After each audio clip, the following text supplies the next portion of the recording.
Welcome to Demo 4 by Cassie, Christy, and Katie. We'll be discussing the pathway of the sciatic nerve branches into the lower leg and foot. The sciatic nerve is the largest nerve in the body with a diameter of 2 centimeters. This nerve is the major nerve of the lower limbs. It begins at the lumbosacral plexus and travels all through the leg and into the foot. The sciatic nerve has many different motor and sensory functions. Some of the general motor functions include innervating the muscles of the posterior thigh, such as biceps femoris, semimembranosus, and semitendinosus, and the hamstring portion of the adductor magnus. The remaining portion of the hamstrings are innervated by the obturator nerve. It also indirectly innervates the muscles of the lower legs and foot via terminal branches, but this will be discussed more later on. Surprisingly, there are no sensory functions of the sciatic nerve, but it does indirectly innervate via the terminal branches, the skin of the lateral leg, heel, and both the dorsal and plantar surfaces of the foot. Again, this will be elaborated more later.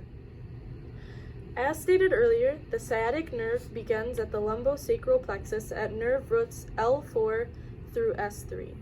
It leaves the pelvis and enters the gluteal region via the sciatic foramen. Typically, the nerve would emerge inferiorly to the piriformis muscle and descend from there.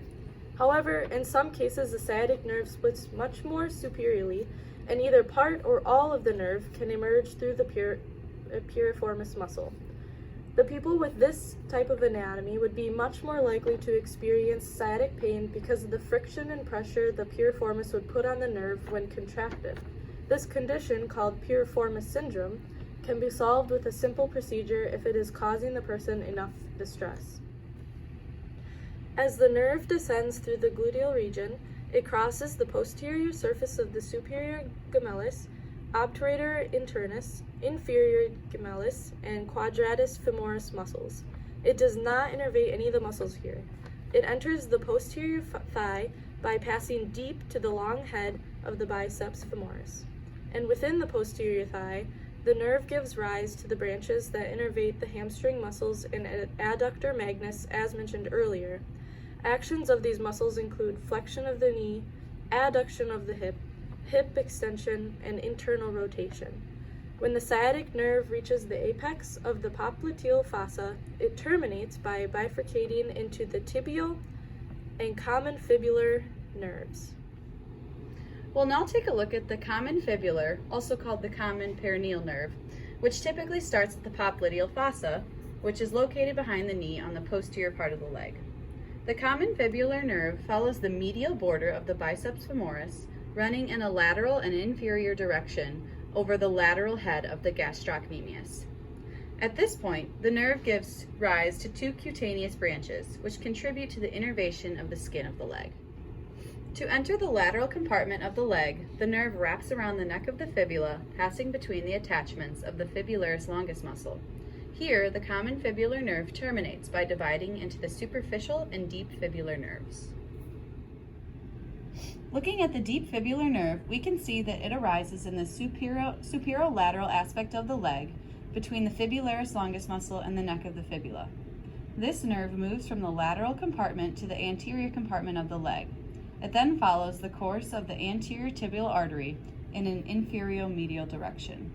Together, the two structures pass between the tibialis anterior and the extensor digitorum longus in the superior portion of the leg, and between the tibialis anterior and the extensor hallucis longus in the inferior leg. The deep fibular nerve crosses the ankle joint, passing anterior to the distal tibia and travels deep to the extensor retinaculum. It terminates in the dorsum of the foot, where it divides into lateral and medial branches. The lateral branch supplies motor innervation to some of the intrinsic muscles of the foot, and the medial branch is a cutaneous nerve, innervating the skin between the first and second toes. The second branch of the common fibular nerve is the superficial fibular nerve. The superficial fibular nerve arises at the neck of the fibula and then descends between the fibularis muscles and the lateral side of the extensor digitorum longus. For motor functions, the superficial fibular nerve innervates the lateral compartment of the leg, or the fibularis longus and brevis. When the superficial fibular nerve reaches the lower third of the leg, it pierces the deep crural fascia, or the deep fascia of the lower leg, and then it terminates when the superficial fibular nerve divides into the medial and intermedial dorsal cutaneous nerves. The medial and intermedial dorsal cutaneous nerves innervate the foot, mainly on its dorsal side. For sensory functions, the superficial fibular nerve is represented by the green color. As you can see, it innervates the anterolateral skin of the leg as well as the dorsal portion of the foot. Another branch of the sciatic nerve is the tibial nerve. The tibial nerve travels through the popliteal fossa and branches off into muscles on the superficial posterior compartment of the leg. The tibial nerve continues down the leg, traveling posterior to the tibia. As the tibial nerve nears the foot, it passes posteriorly and inferiorly to the medial malleolus. This space is covered by the flexor retinaculum, and similar to carpal tunnel syndrome in the wrist, the flexor retinaculum can become inflamed and put pressure on the tibial nerve, causing pain. Distal to the tarsal tunnel, the tibial nerve terminates by dividing into sensory branches that innervate the sole of the foot. The tibial nerve innervates all of the muscles of the posterior compartment of the leg and can be divided into superficial and deep compartments. The deep compartment includes the popliteus, flexor hallucis longus, flexor digitorum longus, and tibialis posterior. The superficial compartment includes plantaris, soleus, and gastrocnemius. The tibial nerve branches to provide sensory functions. In the superficial posterior compartment, the tibial nerve branches off the tibial nerve to make up a portion of the sural nerve, which is a sensory nerve in the lower leg, represented in red. The sural nerve is branches of the fibular and tibial nerves and provides sensory functions for the posterior lower leg. The tibial nerve branches to provide many sensory functions on the plantar side of the foot, as you can see here.